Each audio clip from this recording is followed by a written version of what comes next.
হরে কৃষ্ণ। নমস্কার। সাধুগুরু বৈষ্ণব সবাইকে নমস্কার জানিয়ে শুরু করছি আজকের কলিযুগের চ্যানেলে। আজকে যে আলোচ্য বিষয় তা হচ্ছে একাদশীর মাহাত্ম্য। একাদশীর মাহাত্ম্য নিয়ে একাদশীর যে পুস্তকখানি আপনাদের প্রতি সপ্তাহে পাঠ করে শোনাবো। ভালো লাগলে অবশ্যই লাইক শেয়ার কমেন্ট করবেন। হরে কৃষ্ণ।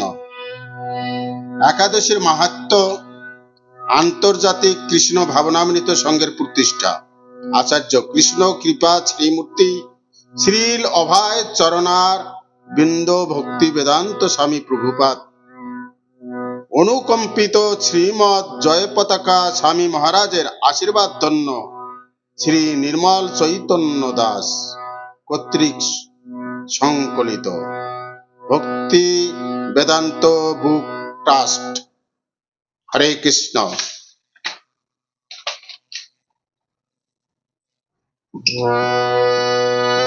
ওই একবার বলো রে মধুমাখা হরি নাম বলো রে। ওই একবার বলো রে মধুমাখা হরি নাম বলো রে। এই হরিনাম যেখানে হয় কৃষ্ণের নাম সেইখানে বৃন্দাবন। বৃন্দাবন বলতে সেই বৃন্দাবন গেলে বিদ্যাবন করা হয় না, যেখানে হরিনাম হয় সেটাই হলো বৃন্দাবন। তো যাই হোক, আজকে আমরা একাদশীর মাহাত্ম্য পুস্তকখানা আপনাদের সামনে পাঠ করব। তো প্রথমে আমরা তার ভূমিকা পাঠ করে শোনাচ্ছি। ভালো লাগলে অবশ্যই লাইক শেয়ার কমেন্ট করবেন। হরে কৃষ্ণ। কৃষ্ণ ভুলি যেই জীব অনাদি বহুর্মুখ, অতএব মায়া তারে দেয় সংসার দুঃখ। শ্রীকৃষ্ণকে ভুলে জীব অনাদিকাল ধরে জরা প্রাকৃতির প্রতি আকৃষ্ট হয়েছে, তাই মায়া তাকে এ জড়জগতে নানা প্রকার দুঃখ প্রদান করেছে। পরম করুণাময় ভগবান শ্রীকৃষ্ণ জাগরিত করতে মায়াগ্রস্ত জীবের কল্যাণে বেদ পুরাণ আদি শাস্ত্র গ্রন্থাবলী দান করেছেন। ভক্তি হচ্ছে ভগবানকে জানার ও ভগবত প্রীতি সাধনের একমাত্র সহজ উপায়। শাস্ত্রে যে 64 প্রকার ভক্তাঙ্গের কথা বলা হয়েছে তার মধ্যে একাদশী ব্রত সর্বোত্তম। শ্রবণ কীর্তন স্মরণ আদি নবধা ভক্তির পরেই দশম ভক্তাঙ্গ রূপে একাদশীর স্থান। এই তীর্থকে হরিবাসর বলা হয়। তাই ভক্তি লাভেচ্ছু সকলের এই একাদশী ব্রত পালনের পরম উপযোগিতার কথা বিভিন্ন পুরাণে বর্ণিত হয়েছে। একাদশী তিথি সকলের অভীষ্ট প্রদানকারী। এই ব্রত পালনে সমস্ত প্রকার পাপ বিনষ্ট, সর্ব সৌভাগ্য ও শ্রীকৃষ্ণের প্রীতি বিধান হয়। নারী পুরুষ নির্বিশেষে 8 থেকে 80 বছর বয়স পর্যন্ত যে কোনো ব্যক্তিরই ভক্তি সহকারে পবিত্র একাদশী ব্রত পালন করা কর্তব্য। সংকটজনক অবস্থা বা জন্ম মৃত্যুর অসৌচে কখনো একাদশী পরিত্যাগ করতে নেই। একাদশীতে শ্রাদ্ধ উপস্থিত হলে সেই দিন না করে দ্বাদশীতে শ্রাদ্ধ করা উচিত।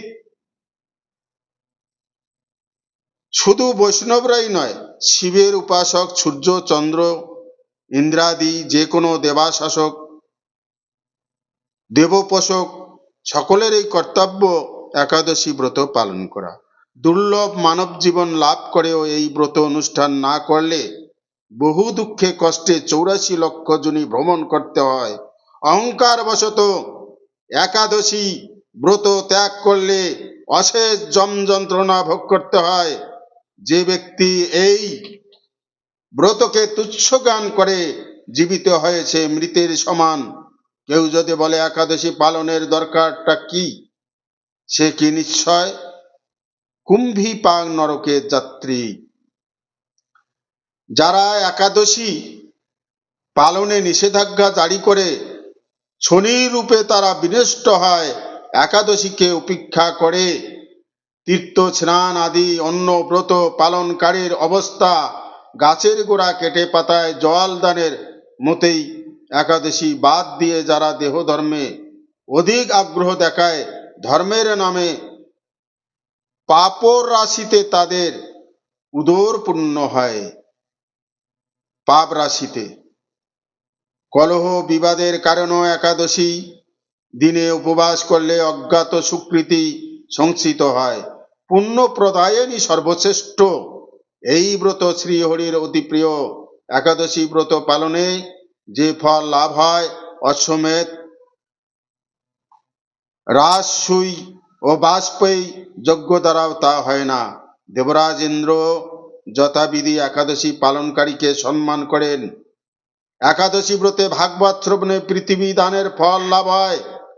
অনাহারে থেকে হরিনাম হরিকথা, রাত্রি জাগরণের একাদশী পালন করা কর্তব্য। কেউ যদি একাদশী ব্রতে শুধু উপবাস করে তাতে বহু ফল পাওয়া যায়। শুদ্ধ ভক্তরা এই দিনে একাদশ ইন্দ্রকে শ্রীকৃষ্ণে সমর্পণ করেন।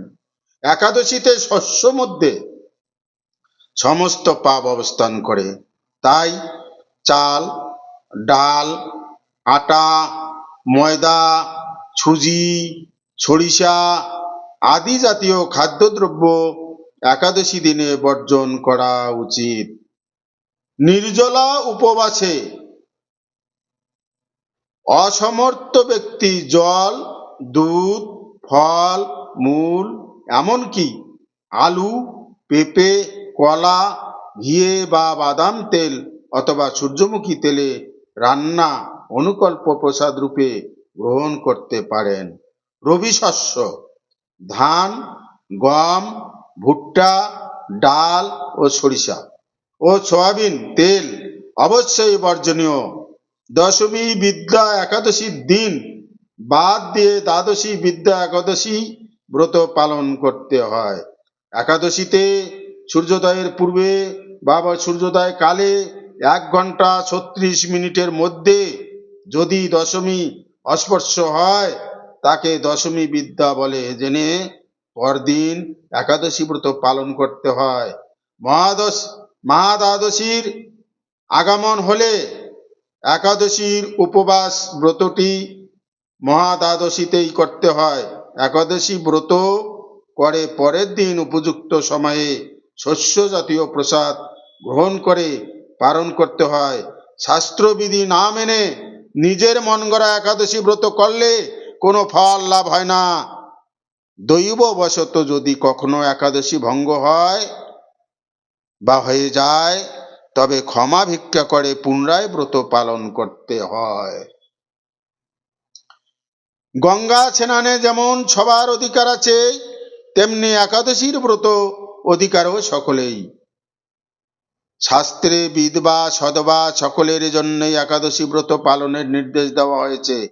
যারা সধবার একাদশী পছন্দ করেন না, শাস্ত্রে তাদের বিষ্ণু দ্রোহী বলা হয়েছে। শ্রী চৈতন্য মহাপ্রভু তার লীলা বিলাসের প্রথম থেকে একাদশী ব্রত পালনের ব্রতা প্রবর্তন করেছিলেন। শ্রীজীব গোস্বামী তার ভক্তি সন্দর্ভে স্কন্দ পুরাণ থেকে উদ্ধৃতি দিয়ে বলেছেন যে মানুষ একাদশীর দিন শস্যদানা গ্রহণ করে সে তার পিতা মাতা ভাই গুরুহত্যাকারী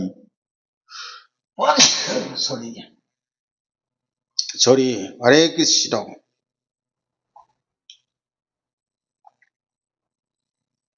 সে যদি বৈকুণ্ঠ লোক উন্নত হয় তবুও তার পতন হয়। একাদশীর দিন অন্নপ্রসাদ সেই দিন গ্রহণ করা উচিত নয়।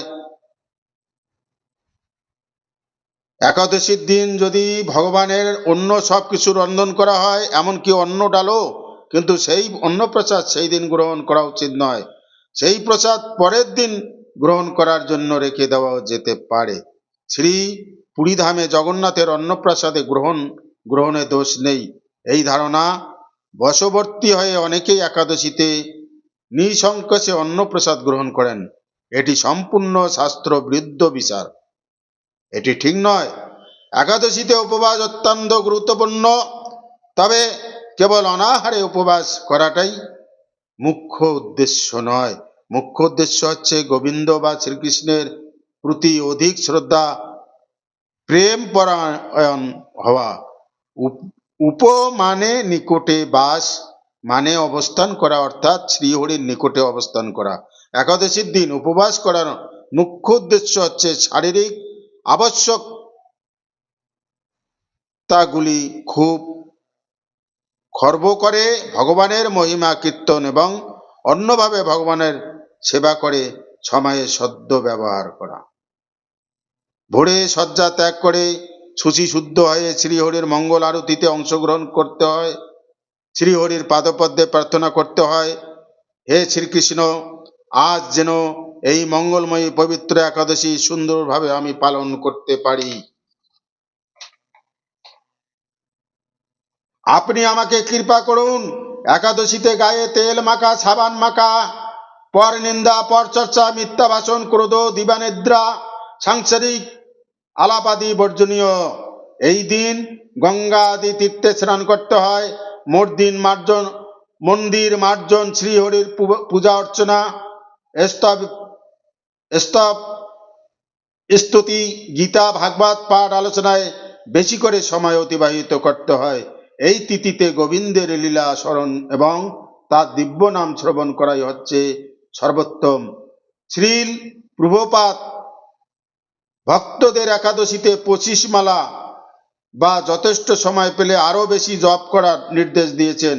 একাদশীর দিন ঘোর কর্মাদি নিষিদ্ধ। একাদশী ব্রত পালনে ধর্ম, অর্থ, কাম, মোক্ষ আদি বহু অনিত্য ফলের উল্লেখ শাস্ত্রে থাকলেও শ্রীহরি ভক্তি বা কৃষ্ণ প্রেম লাভ এই ব্রত পালনের মুখ্য উদ্দেশ্য। ভক্তগণ শ্রীহরির সন্তোষ বিধানের জন্য এই ব্রত পালন করেন। পদ্মপুরাণ, ব্রহ্ম বৈবর্ত পুরাণ, বরাহ পুরাণ, স্কন্দ পুরাণ ও শ্রী বৈষ্ণব স্মৃতি রাস, শ্রী হরি ভক্তি বিলাস আদি গ্রন্থে সকল কথা বর্ণিত আছে। বছরে 26টি একাদশী আসে। সাধারণত 12 মাসে 24টি একাদশী।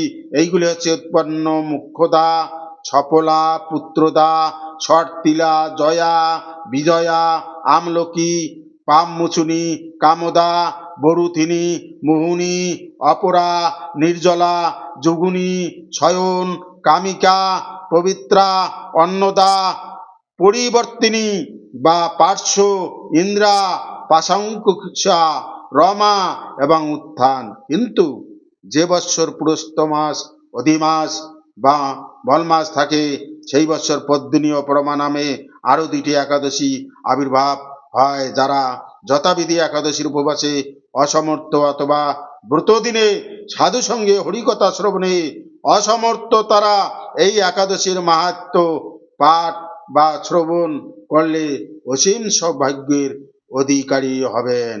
হরে কৃষ্ণ, রাধে রাধে। হরে কৃষ্ণ, হরে কৃষ্ণ, কৃষ্ণ কৃষ্ণ হরে হরে, হরে রাম হরে রাম, রাম রাম হরে হরে, হরে কৃষ্ণ হরে কৃষ্ণ, কৃষ্ণ কৃষ্ণ হরে হরে, হরে রাম ও হরে রাম, রাম রাম হরে হরে, হরে কৃষ্ণ হরে কৃষ্ণ, কৃষ্ণ কৃষ্ণ হরে হরে, রাম হরে রাম,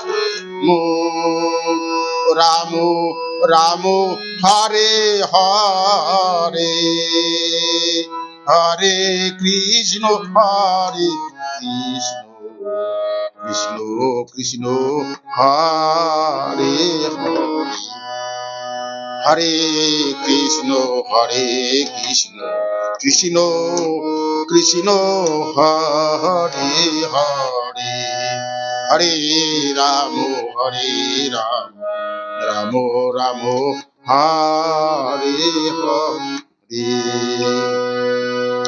একবার বলো রে মধুমাখা হরি নাম বলো রে। হরে কৃষ্ণ, রাধে রাধে।